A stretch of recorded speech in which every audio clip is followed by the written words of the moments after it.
하나님 말씀 누가복음 19장입니다. 누가복음 19장 45절로 48절에 있는 하나님 말씀 제가 봉독하겠습니다. 성전에 들어가사 장사하는 자들을 내어 쫓으시며 저희에게 이르시되 기록된 바 내 집은 기도하는 집이 되리라 하였거늘 너희는 강도의 구려를 만들었도다 하시니라. 예수께서 날마다 성전에서 가르치시니 대제사장들과 서기관들과 백성들의 두목들이 그를 죽이려고 꾀하되 백성이 다 그에게 귀를 기울여 들으므로 어찌할 방침을 찾지 못하였더라. 아멘. 본문 말씀을 가지고 제 용도가 나와야 심판을 면한다라는 제목으로 하나님 말씀을 증거하겠습니다. 예수님의 공생의 사역을 보면 사실상 유대 종교 지도자들과의 치열한 논쟁이 대부분이에요. 예수님이 복음을 선포하면 그들은 장로의 유전을 앞세웠습니다. 예수님이 하늘로부터의 진짜 신학을 선포하면 그들은 가짜 신학으로 백성들을 미혹한 거예요. 예수님께서 평화의 복음을 주려고 오셨는데 종교 지도자들은 처음부터 사사건건 시비를 걸었고 예수님을 저주했고 죽이려고까지 했어요. 예수님은 십자가의 죽음을 일주일여 앞두고 어린 나귀를 타시고 예루살렘을 향하여 나아가셨고 예루살렘 입성 직전에 성을 보시며 통곡하셨어요. 예수님이 그렇게 통곡하여 우셨다라는 헬라어는 억누를 수 없는 슬픔 때문에 큰 소리로 울부짖다라는 뜻을 가지고 있어요. 예루살렘의 미래가 하나님의 섭리에 의해 결정된 거지요. 그래서 예수님이 비통해하고 있어요. 그토록 내가 평화의 복음을 전했건만 어찌 그것을 듣지 아니하고 결국은 예루살렘이 멸망하는 것으로 정해지느냐 통곡하신 거예요. 더 이상 예루살렘 성전에서의 제사를 받지 않겠다는 하나님의 통곡이기도 해요. BC 959년부터 AD 70년까지 1030년 동안 예루살렘에서의 제사가 이제 중단되는 거예요. 제 소견에 옳은 대로 사는 인간들에 대한 하나님의 눈물이었던 거죠. 도무지 안 바뀌는 거예요. 유대 종교 지도자들은 영적인 무감각에 빠졌고 기본적인 셀라의 찬양도 몰라요. 메시아가 성육신하시고 그 메시아가 십자가 구원사역을 이루고 올라가시는 이 모든 과정을 노래하는 누가복음에서 강조하는 그 셀라 찬양도 모르고 있어요. 그리고 오히려 그 셀라 찬양을 하는 사람들을 조용히 시키라고 하고 윽박지르고 조롱하는 거예요. 바로 그것이 예루살렘 멸망의 기폭제가 된 거예요. 그동안 계속해서 하나님의 아픔이 되어오던 예루살렘이었는데 영적인 무감각, 찬양에 대한 무지함 이런 것 때문에 결국은 멸망의 기폭제가 되는 거지요. 그래서 그동안 유대 종교 지도자들의 삶의 근본이 되었었던 예루살렘 성 자체가 종말을 맞게 되는 거예요. 돌 위에 돌 하나도 남지 않을 것이다. 예루살렘 성곽은 물론 그 안에 있는 모든 집들과 성전까지도 완전히 파괴된다는 의미를 갖고 있잖아요. 성경이 말해요. 하나님의 권고를 무시하는 자들, 그것을 거절하는 자들은 반드시 종말을 맞게 될 것이다. 이렇게 말씀하고 있는 거예요. 저는 어제 너무 마음이 아픈 일이 하나 있었어요. 사진 하나 보여주시겠어요? 지금 중동 지역에 전쟁이 벌어졌는데 카메네이 하나 제거하는 그것까지는 봐줄 수 있어요. 워낙 악당이니까. 하메네이가 폭동 때 자국민 3만 명을 죽였습니다. 얼마 전에 일어난 일이죠. 그를 골라내는 것은 이해가 될 수 있어요. 너무 악질이기 때문에. 그런데 초등학교에다 폭격해서 180명 어린이들을 폭사시키고 그러고 있는 트럼프를 미국 보수교단 목사라는 것들이 축복기도 하고 있는 장면이에요. 저는 어제 이 사진이 나오는 걸 보고 양키들은 어쩔 수가 없구나. 여러분, 양키들은요 자기밖에 모르는 자들이에요. 양키가 우리나라를 도와줬다 다 자기네 이익으로 다 빼간단 말이에요. 자기네밖에 모르는 놈들이에요. 미국이 경찰 국가라고 하는데 지금은 깡패 국가가 돼 있어요. 그런데 기독교가 거기에 동조하고 있어요. 예수님 당시에 유대 종교 지도자들과 다를 바가 없어요. 미국 가서 유학하고 온 한국 목사들이 한국에 와서 하는 짓이 다 저 짓이에요. 우리나라도 70년 됐어요. 저 짓을 하는 목사들이 창궐하고 있어요. 그래서 지금 우리나라 교회가 어떻게 됐습니까? 지난주에 교회에 대한 통계가 나왔잖아요. 78%의 국민들이 한국 기독교는 신뢰할 수가 없다. 이렇게 나온 상황이에요. 그리고 오늘 본문 45절부터 제2차 성전 정화 사건이 벌어집니다. 이 누가복음에서 제2차 성전 정화 사건을 보여주는 것은 굉장히 중요한 의미를 가지고 있어요. 여기 45절은 굉장히 짧은 문장으로 되어 있는데 이 문장 안에는 많은 상황이 비약되어 있어요. 비약이라는 게 뭐예요? 순서를 밟지 않고 강조점만 남기며 중간을 생략해버리는 거죠. 이 강조점이 너무 중요하기 때문에 이 중간에 있는 내용들을 다 삭제시켜버리는 거예요. 이걸 비약이라고 그래요. 예루살렘에 입성하며 통곡하신 예수님에 대한 기록에 이어서 바로 성 안에 들어간 상태에서의 일이 발생하잖아요. 중간이 완전히 다 빠져버렸어요. 성 밖에서 갑자기 성 안으로, 또 성 안에서 성전 안으로 들어간 급격한 상황 변화에 비약된 이야기가 오늘 본문에 나오고 있는 거예요. 엄청나게 중요하다는 거죠. 이 내용을 다루고 있는 마가복음 11장에 있는 내용을 보면 예루살렘 성에 들어가신 예수님이 다시 밖으로 나오셔서 베다니에서 하룻밤을 주무시고 그 다음날 다시 성전에 들어가셔서 성전 정화 작업을 하셨다라고 말씀하고 있어요. 근데 누가복음은 이걸 다 빼버린 거죠. 왜? 굉장히 중요한 걸 강조하기 위해서 그걸 비약시켜버린 거예요. 마가복음 11장 11절을 보면 예루살렘 성전에 들어가 성전을 둘러보셨고, 그런데 시간적으로 이미 날이 저물어 성전 정화를 하지 않으시고 밖에 나와 3km를 더 걸어가셔서 베다니에 가서 묵으셨다, 이렇게 기록되어 있어요. 12절을 보면 예루살렘에서 3km 떨어진 베다니에서 하룻밤을 머무시고 다음 날 나오셨다라고 기록되어 있어요. 그때 베다니에서 나오셔서 다시 예루살렘으로 가시는 길에 그 유명한 사건 하나가 벌어지는 거예요. 무화과 나무가 말라 죽는 사건이 거기에 들어있는 거예요. 그리고 그 무화과 나무에게 저주하시고 예루살렘 들어가셔서 성전 정화를 하셨다는 거죠. 여러분, 베다니라는 마을은 가난한 자의 집이라는 뜻이에요. 또 다른 뜻은 고난의 집이라는 뜻도 가지고 있어요.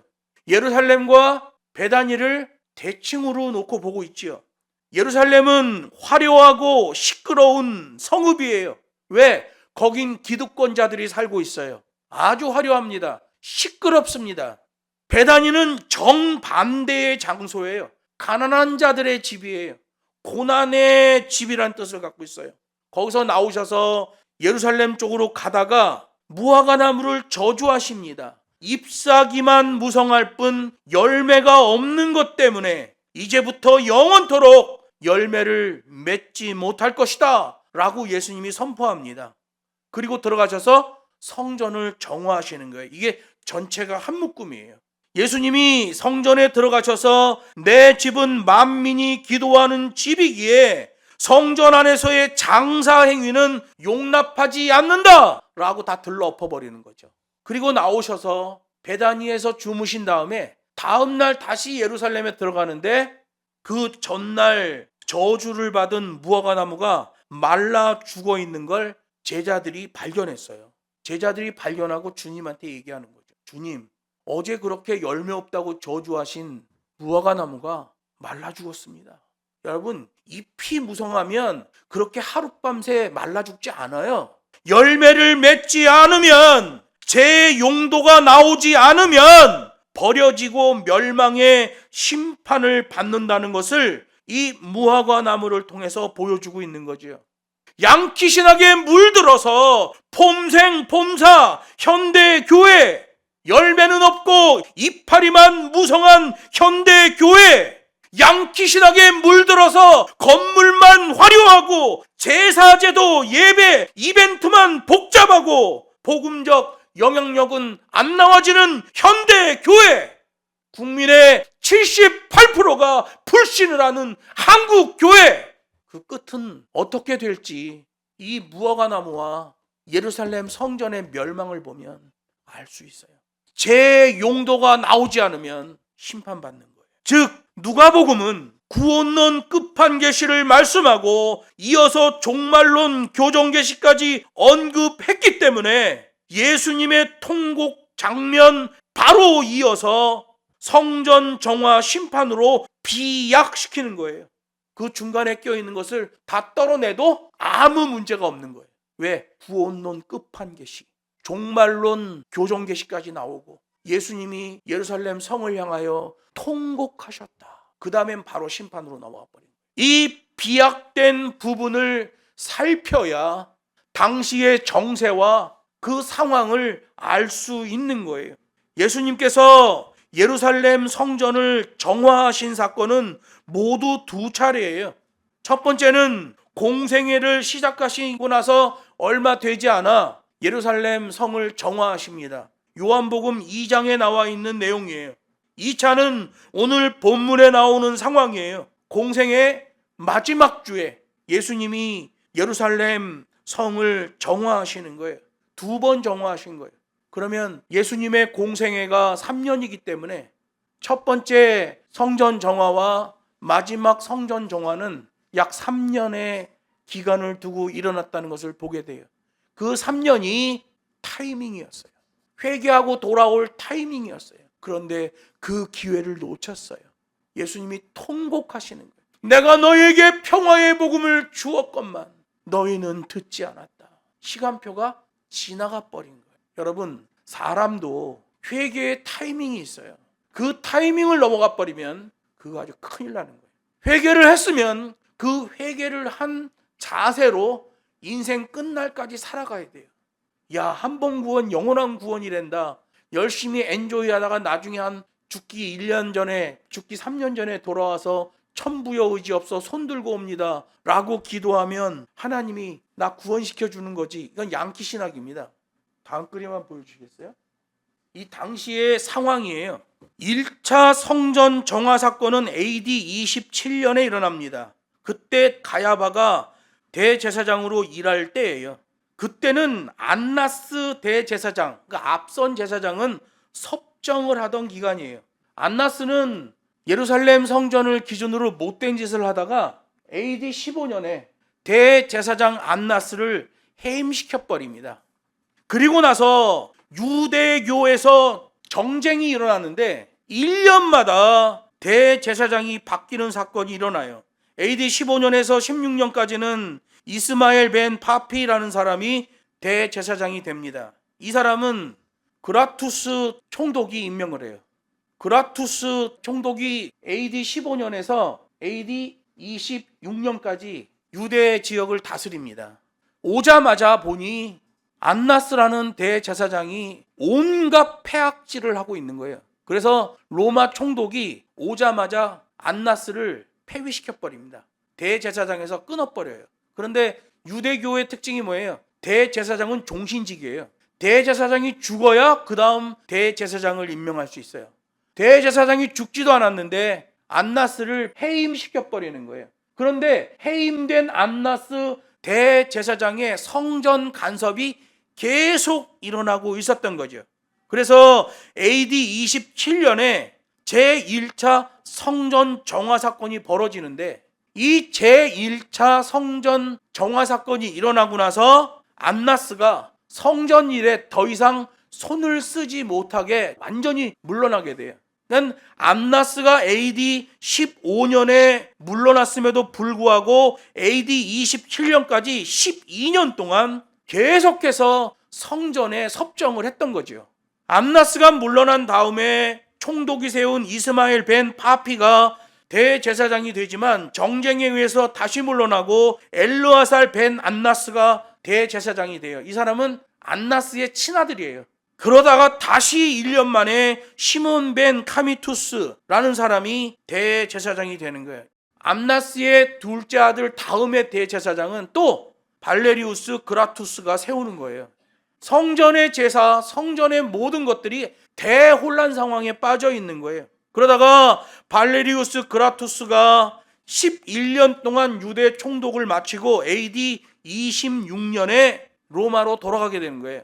그리고 AD 26년부터 AD 36년까지 폰티우스 필라테, 우리 성경에 보면 본디오 빌라도라는 사람이 10년 동안 유대 총독으로 재임을 하게 되는 거예요. 그래서 AD 26년부터 AD 29년까지 3년이 예수님의 공생의 사역이 되는 거예요. 예수님의 공생의 사역 중에 제1차 성전 정화 사건이 있었고 제2차 성전 정화 사건이 AD 29년에 오늘 본문에 있는 이 시대에 일어나게 되는 거예요. 그리고 여러분, 이렇게 1년씩 대제사장이 있은 다음에 AD 18년부터 AD 36년까지 요셉 가야바라는 사람이 대제사장을 하게 되는데, 이 사람은 안나스의 사위예요. 자기 아들을 올렸다가 깨졌다가 사위를 올리고 사위가 길게 대제사장직을 감당하게 되죠. 실제로 예수님이 겟세마네 동산에서 체포당하신 다음에 바로 누구한테 끌려가요? 안나스 대제사장에게 끌려가잖아요. AD 29년에 안나스의 모든 섭정이 끝나고 안나스가 뒷방으로 밀렸는데도 예수님을 잡은 사람이 누구예요? 가야바가 아니에요. 예수님을 잡은 사람은 안나스예요. 안나스가 성전 호위병들을 동원하여 예수님을 잡아오게 하고 예수님에 대한 안가품을 하죠. 이 안나스가 예수님에 대하여 아주 굉장한 악심을 가지고 있었죠. 왜? 자기가 성전에서 하던 모든 일이 예수님 때문에 다 망가져 버린 거예요. 성전에서 장사하게 하고 뇌물 받아먹는 걸로 어마어마한 부를 축적했는데 그런 거에 대한 걸 모든 걸 다 드러낸 게 예수님이에요. 감히 누가 성전의 바깥들에서 장사하는 그것을 뒤집을 수 있는 용기와 권력을 가진 자가 없었거든요. 근데 예수님이 공생의 사역 초창기에 들러엎었고, 그래서 안나스가 성전에서 완전히 손을 떼게 됐고, 그리고 제2차 성전 정화까지 일어나니 안 되겠다. 성전 호위병들을 동원하여 예수님을 잡아오게 된 거죠. 그래서 안나스가 예수님에게 안가품을 해요. 그 다음에 자기 사위 가야바에게 예수님을 보내죠. 성경에 기록되어 있어요. 안나스에게 먼저 가고 실제적인 대제사장 가야바 때 갔을 때에 서기관들과 장로들과 사내들인 공회의 공의원들이 그 자리에 모였다라고 되어 있는 거예요. 안나스에게 잡혀갔을 때는 서기관, 장로, 사내들인 공회가 그 자리에 있을 수가 없어요. 공식적이지 않기 때문에. 대신 예수님을 체포해 온 자는 누구예요? 안나스죠. 이런 아주 복잡한 일들이 당시에 벌어지고 있었던 거예요. 그리고 제2차 성전 정화 사건을 기록하고 있는 성경이 누가복음 19장, 마태복음 21장, 마가복음 11장에 기록되어 있는 거예요.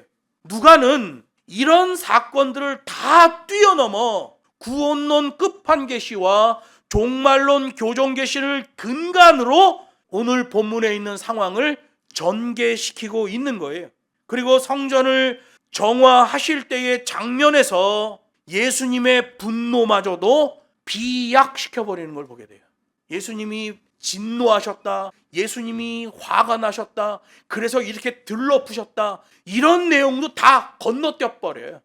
여러분, 예수님이 그렇게 장사치들의 일들을 다 들러풀 때에 예수님이 얼마나 분노의 얼굴을 하셨겠어요. 당연히 분노하셨죠. 그런데 그것도 기록하지 않아요. 이미 예루살렘 멸망을 선포하셨고 통곡하셨기 때문에 그 처리 과정만 간략하게 서술하고 있는 거예요. 누가복음을 보면 환전상이나 비둘기 파는 사람에 대한 언급조차도 하지 않습니다. 왜?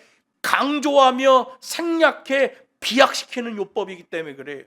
이미 심판 안에 들어가 버린 자들이기 때문에 그래요. 왜? 1차 성전 정화 때와 하나도 변하지 않고 동일했기 때문에. 더 이상 기록할 것도 없고 처리 과정만 보여주는 거예요. 왜? 이 안에 누가 지금 문제 인물로 되어 있는 거예요? 유대 종교 기득권자 안나스 대제사장. 그래서 이 안나스 대제사장이 AD 40년경에 죽습니다. 이 안나스라는 사람 하나 때문에 식민지 상태의 유대 나라가 더 곤고하고 힘들어진 거예요. 이런 일들은 이 시대에도 벌어지죠.